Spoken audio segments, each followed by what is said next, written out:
नमस्कार, welcome back. स्वागत है आपका एक बार और मेरे इस चैनल पे। मैं हूं ब्रजेश नंदन, एडवोकेट एंड लीगल कंसल्टेंट। एक बार और आपके सामने चर्चा करने के लिए किसी एक नए विषय पे आपके सामने मैं उपस्थित आया हूं और आज के एक नए विषय के लिए। और अगर जो आप चैनल पे फर्स्ट टाइम आए हैं या तो इसको सब्सक्राइब कर लें, जिससे आपको ऐसी ही जानकारी जो मैं आज देने वाला हूँ, इसी प्रकार की और जानकारी आपको भविष्य में मिलती रहे। वीडियो अगर जो पसंद आती है तो इसको लाइक कर दें, और अगर जो ऐसी ही जानकारी दूसरों लोगों तक आप पहुँचाना चाहते हैं तो इसको शेयर कर दें। इसके अतिरिक्त भी अगर जो कोई आपकी जिज्ञासा है, कोई क्वेरी है, तो आप हमें कमेंट करके ज़रूर बताएं, या आप हमसे कोई निजी जानकारी जानना चाहते हैं जो आप कमेंट पे लिख कर आप सभी के सामने साझा नहीं कर सकते हैं, तो उसके लिए संपर्क करने का माध्यम स्क्रीन पे भी है और साथ में डिस्क्रिप्शन बॉक्स में भी है। आज का एक ऐसा ही एक विषय पे मैं एक नई चर्चा के लिए एक नए विषय पे आपके सामने उपस्थित आया हूँ। वीडियो स्किप बिल्कुल भी मत करिएगा, पूरा देखिएगा। अदरवाइज जो विधि की लॉ की जानकारी है, इसमें जो प्रोसेस है वो स्टेप बाय स्टेप एक एक करके फॉलो किया जाता है। अगर जो बीच से अगर जो कोई भी एक स्टेप अगर जो मिस हो गया तो पूरी प्रोसीडिंग आप सही तरीके से उसको फॉलो नहीं कर पाएंगे। ऐसा ही एक प्रश्न हमारे व्यूवर ने जैसा कि पूछा है कि अगर जो, क्योंकि सीआरपीसी, आईपीसी और साथ में जो साक्ष्य अधिनियम है, एविडेंस एक्ट है, उसमें संशोधन हो रहा है। संशोधन हो से उसको एक नया रूप दिया जाएगा, एक नया नाम दिया जाएगा, और इसके साथ ही जो बहुत से कई प्रोविजन जो पहले प्रिवेल हो रहे थे उनको खत्म कर दिया जाएगा। कुछ नए प्रिवेल किए जाएंगे, नए कानून लाए जाएंगे जो आज के समय में आज की विचारधारा के जो अनुरूप होंगे। ऐसे एक प्रोविज़न है जैसे कि मेंटेनेंस है, महिलाओं को मेंटेनेंस, या जो माइनर जो चिल्ड्रंस हैं या पेरेंट्स हैं जिनको मेंटेनेंस का प्रोविज़न जो अभी तक सेक्शन 125 में मिलता था, अब उस सेक्शन में मेंटेनेंस ना मिलके जो एक नई सेक्शन 144 भारतीय नागरिक सुरक्षा संहिता जो है उसमें या उसके अंतर्गत आपको मेंटेनेंस प्रदान किया जाएगा। अब प्रश्न ये उठता है कि मेंटेनेंस प्राप्त करने का और उसका प्रोसेस क्या होगा, किस किस कैटेगरी को फुलफिल करना पड़ेगा, क्या क्या हमें जो इंग्रेडिएंट्स है या जो क्वालिफिकेशन है वो कंप्लीट करनी पड़ेगी। उस स्थिति में माननीय जो न्यायालय है हमारे फेवर में मेंटेनेंस अदा करने के लिए जो हस्बैंड है उनको निर्देशित या आदेशित कर सके।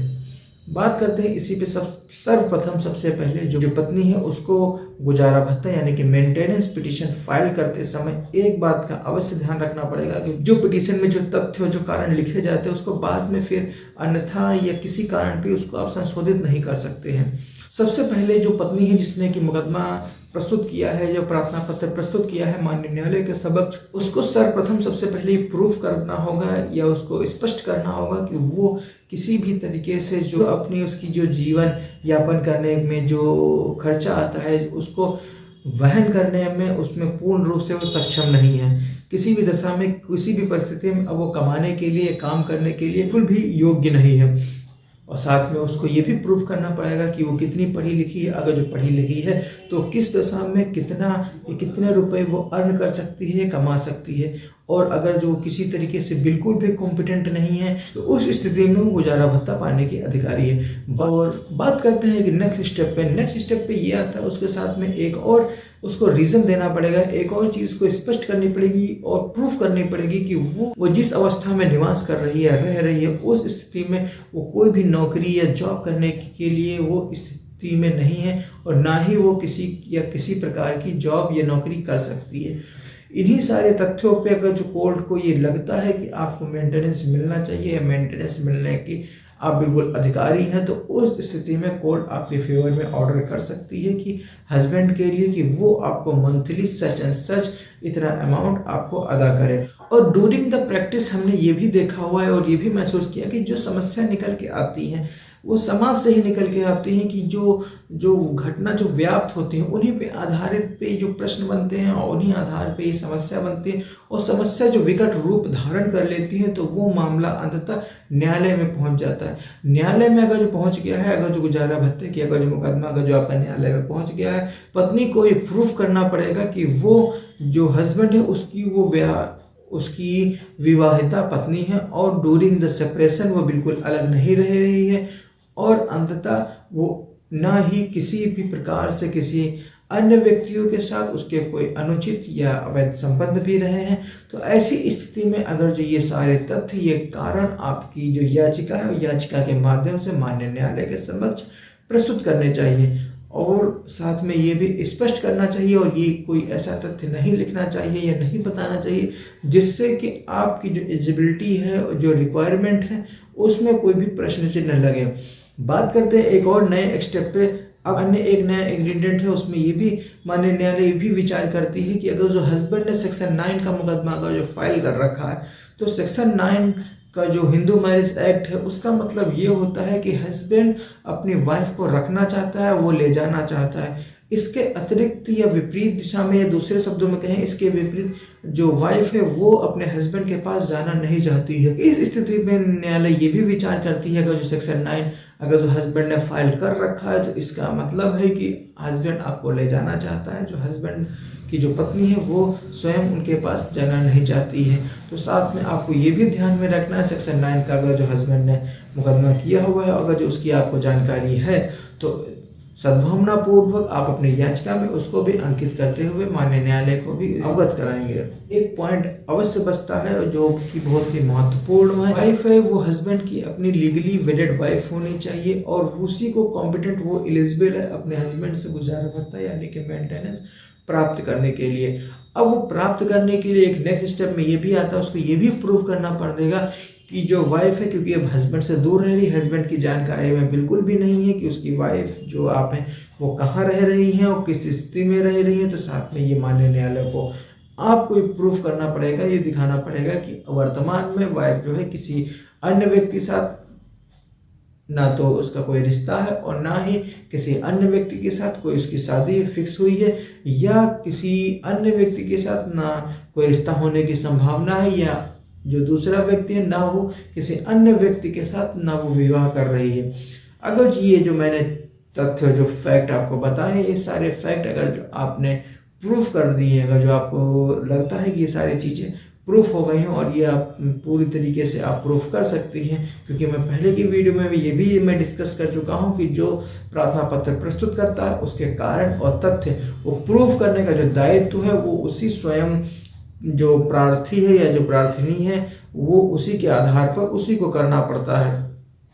और जाहिर सी बात है अगर ये सारे तथ्य, ये सारे फैक्ट अगर जो आपने प्रूफ कर दिए हैं तो माननीय न्यायालय आपके तथ्य और आपके कारण पर विश्वास करते हुए आपके फेवर में आदेश पारित कर देगी। अच्छा, एक चीज और है जो महत्वपूर्ण तथ्य है जो भी मुझे पहले डिस्कस कर लेना चाहिए था, लेकिन उसको मैं अब डिस्कस करना चाहूँगा कि पहले की प्रोविजन में नहीं था, जो 125 आईपीसी में था, लेकिन अब जो सेक्शन 144 जो मेंटेनेंस के प्रोविजन जो इंक्लूड करता है उन्हीं पे आधारित है कि इसमें साथ में ये भी मेंशन किया गया कि जो गुजारे भत्ते का जो इंटरिम है, इंटरिम अमाउंट पे अगर जो इंटरिम एप्लीकेशन पे अगर जो आर्गुमेंट होना है या अपने अधिवक्ता के माध्यम से आर्गुमेंट हो चुका है, माननीय न्यायालय विद इन 60 डेज में आपके जो इंटरिम एप्लीकेशन है फॉर द मेंटेनेंस यानी कि मेंटेनेंस प्राप्त करने के लिए उस पर 60 दिन के अंदर उसको ऑर्डर कर देना ही है, जैसा कि प्रोविजन में अंकित किया गया है, जो कि पहले अभी तक नहीं था। अब 60 दिन किस दिन से इंक्लूड किए जाएंगे, कब से वो 60 दिन शुरू किए जाएंगे कि अब 60 दिन हो चुके हैं, तो मैं ये आपको बताना चाहूँगा।